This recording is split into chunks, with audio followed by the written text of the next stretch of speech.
Assassin's Creed is filled with memorable characters that made the experience truly worthwhile. Some of them live in our minds rent-free, while others end up like the middle child forgotten somewhere in between. We all know the fan favorites, but what about the ones who were pushed aside? The ones who were genuinely underrated? Whether it was a rough launch, poor pacing, or the sheer size of their games, these characters were overlooked, rarely discussed, and often misunderstood. Today we're giving them another chance, breaking down the most underrated characters in Assassin's Creed and bringing them back into the spotlight.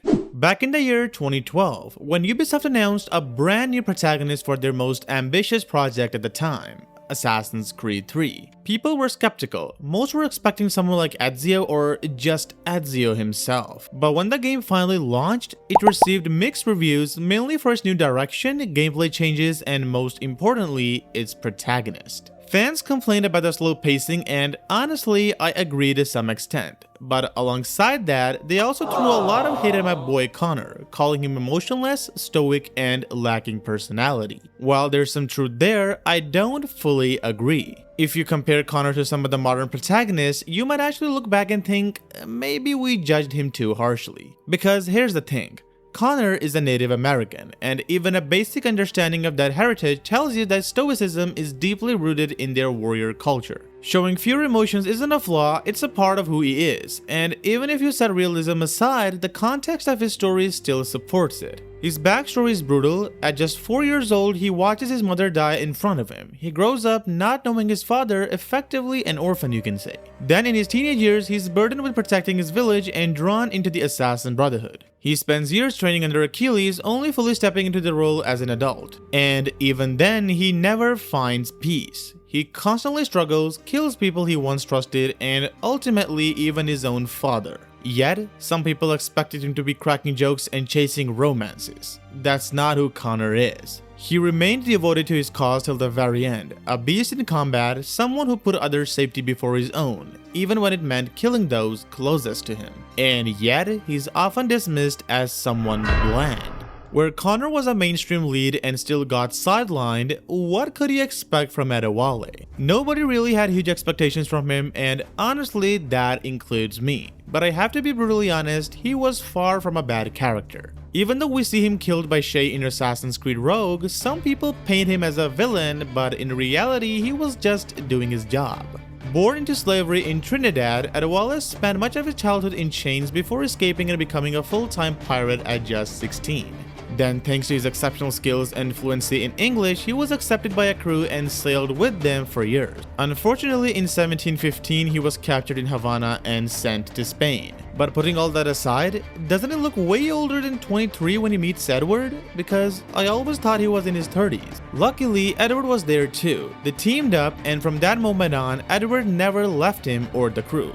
For years, they sailed together, and he constantly carried that main character energy. He was even featured on official covers alongside legends like Blackbeard. And most importantly, he served as Edward's moral compass, the one who constantly reminded him how far he'd strayed. In many ways, he helped shape Edward into the man he eventually became. Because of that, he even got his own DLC in December 2013, Freedom Cry. And honestly, he's aura farming the entire time, freeing slaves, carrying a massive shotgun in the 1700s, and absolutely dominating with a machete. He had his time in the spotlight. He even discovered the remains of the Jackdaw, and his final appearance came in AC Rogue, where he dies at Shay's hands, bringing his long fight to an end. He's underrated because even we forget about him when we're talking about Assassin's Creed. Maybe it's just how he was handled, or maybe just bad luck. While everyone was busy being sad about Ezio leaving or complaining about the inconsistencies in this character, they completely overlooked Yusuf. He technically had a small role, more like a supporting character who also acted as a tutorial guide, teaching us the new mechanics Ubisoft introduced and helping us understand the scale of the city. But beyond the gameplay, Yusuf actually had a lot going for him. He was fun to listen to, charismatic, and a genuinely reliable ally when things got serious. His role may have been short, but his presence is felt throughout the story. Like when Ezio leaves for Cappadocia, he entrusts Sophia's safety to him. Or how he basically introduces Ezio to the major players of Constantinople almost like a tour guide, easing him into unfamiliar territory. So if he had this much impact, why is he underrated? Because most players simply didn't pay enough attention to him. I've seen even people struggle to remember his name, especially when he dies. They were like, who is this random character? And this doesn't mean his character was weak. If anything, it shows how underutilized he was. There were several moments where he could have played a bigger role, but the story just sidelines him instead. With better placement and more screen time, the fandom would have felt the weight of his death much more. Because as it stands, it just didn't hit as hard as it should have. And sadly, that's where Ubisoft missed the mark, not just with Yusuf, but with parts of Revelations as a whole. Now we've talked about characters who were misunderstood or sidelined by the story. But what about someone sidelined by the developers themselves? Meet Aya, or as the Brotherhood remembers her, Amunet. If you played Assassin's Creed Origins, you already know Bayek is an absolute legend. The voice acting, the raw emotion, he carried the emotional weight of the game. But behind the scenes, there's a massive what if. The story would have gradually shifted towards her. But during development, executives reportedly stepped in and drastically reduced her role, pushing the flawed industry excuse that women don't sell.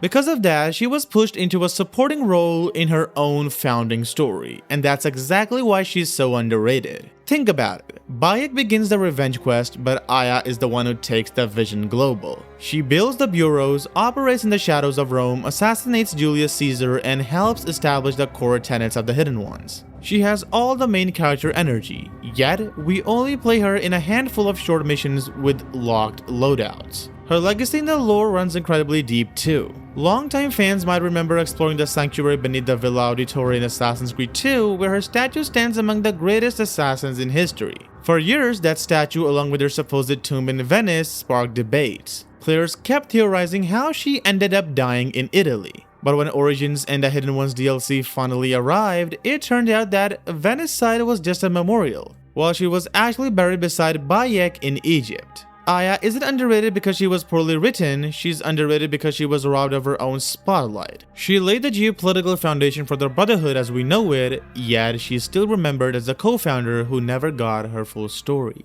If Aya was robbed of her spotlight by the studio, Arnaud Dorian was robbed by a disastrous launch. Back in the year 2014, Assassin's Creed Unity dropped, and we all know how that went. Missing faces, game-breaking glitches, massive frame drops, the game was a technical mess. And unfortunately, Arnaud went down with the ship. People were so frustrated with the game itself that they immediately labeled him a cheap Ezio knockoff, and moved on. But let's be honest, strip away the bugs and look at the game today. And Arnaud is easily one of the most compelling human protagonists in the series. I'm not talking about his writing, but his sheer personality. Sure, he starts out with a charming, arrogant vibe, he loses a father figure, discovers the assassins, and goes on a quest for revenge. It sounds familiar, but Arnaud's story isn't just a carbon copy of Ezio's, it's a tragedy driven by guilt. He really believes it's his fault that Elise's father died, and that guilt completely consumes him. And their dynamic is what makes him so interesting, an assassin desperately in love with a Templar. He's so blinded by his feelings, so desperate to protect her, that he actually gets kicked out of the Brotherhood. But to be fair to his critics, the hate wasn't just about the glitches. Arnaud is also underrated because the writers never gave him a clear focus or a consistent development arc. His journey is so heavily tied to Elise that he often feels like a passenger in his own story rather than the driver. If he had been given a tighter, more personal arc, one where he grows and evolves independently, his character would have been far more memorable for the average player.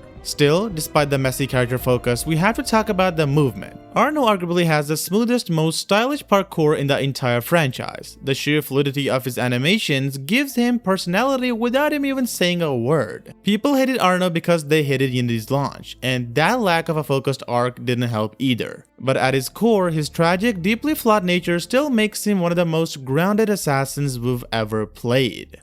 When Rogue dropped in November 2014 alongside Unity, it was completely overshadowed. Many players skipped it entirely, dismissing it as nothing more than a glorified Black Flag DLC. Because of that, Shay became the definition of a forgotten protagonist. But if you actually dig into his story, Shay offers one of the most important perspective shifts in the entire franchise. For years, the series trained us to believe the Assassins were the unquestioned good guys, and the Templars were the ultimate villains. Shay completely shattered that illusion. When people talk about betrayals in Assassin's Creed, his story is always near the top. But it's not as simple as him turning evil. From his perspective, the Brotherhood betrayed him. and the innocent lives they swore to protect. After witnessing the assassins blindly tamper with Isu artifacts and trigger a catastrophic earthquake in Lisbon, Shay realized that his mentors were acting like reckless fanatics, so he made his own luck. He defected. And once he switched sides, he didn't hold back. He became one of the most dangerous Templars the Brotherhood ever faced. He didn't lose his edge, he sharpened it against the very people who trained him. One by one, he hunted down his former brothers in arms, effectively crippling the colonial assassins almost single-handedly. He is the one who put an end to Adewale, he is the one who walks through Versailles and kills Arno's father, directly setting up the events of Unity into motion. Shay's underrated only because he was trapped on old hardware while the gaming world looked the other way. But if you want a character who genuinely makes you question the morality of the creed, then he's your man.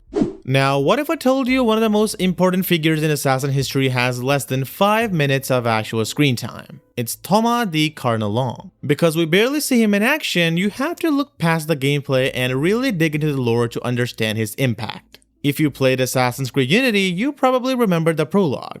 1307, the tragedy of the Paris Temple unfolding. You're playing as a Templar trying to protect the Sword of Eden, and the Master Assassin leading the brutal assault against you, that's Thomas. With so little screen time, it's easy to dismiss him as just another cool looking NPC used for a tutorial mission, but his significance is off the charts. Thomas was the mentor of the French Brotherhood during the Middle Ages, and he's single-handedly responsible for one of the biggest shifts in the Assassin-Templar War. By coordinating the attack with King Philip IV and cornering the Templar Grandmaster Jacques de Molay, Thomas essentially forced the entire Templar Order to publicly disband and go underground. Think about the weight of that. The reason modern Templars operate in the shadows, manipulating politics and corporations instead of marching in armor, is because Thomas the Carnelon broke their public power and pushed them into secrecy. He didn't get a full game, he didn't get a long character arc. All he got was a brief cameo at the start of Unity and an unlockable set of Master Assassin robes hidden beneath the Café Théâtre. But sometimes, a character doesn't need 40 hours of gameplay to be a legend. Thomas is underrated because the games treat him like a footnote, when in reality, he helped reshape the modern history of the Brotherhood itself.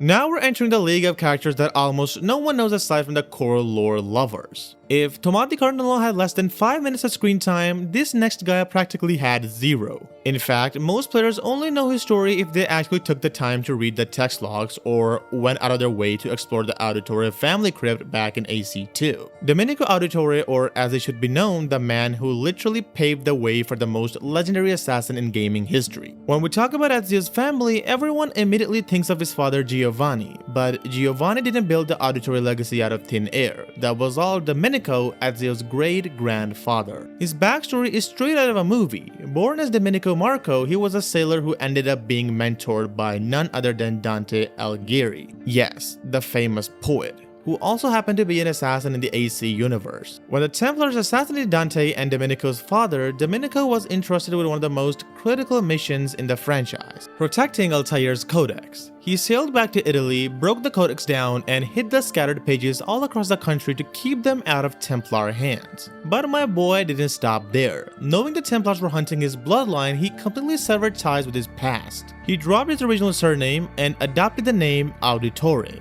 and moved to Florence to establish a noble front. Oh, and you know the massive stronghold we spent hours upgrading and defending in AC2? The Villa in Monteriggioni? Domenico built it. And that hidden sanctuary underneath it holding the armor of Altair and the statues of legendary assassins including Aya, who we just talked about earlier? He built that too. He is the absolute definition of underrated. He doesn't get a flashy cinematic, a playable sequence, or a boss fight, but without Domenico Auditore's immense wealth, strategic planning, and sheer survival instincts, Ezio wouldn't have had the Villa, the Codex, or even his iconic last name. He was the ultimate architect of the Auditore dynasty, and the fandom barely even remembers he exists. And that brings us to the end of the video. I know there are still plenty of characters we didn't cover like Xiao Jun, Haydam, and many more. But the goal here was to highlight some of the most underrated, not all of them. These characters may not always be in the spotlight, but they deserve respect and at the very least recognition whenever we talk about the Creed. With that being said, I'll see you in the next one. Till then, subscribe and goodbye.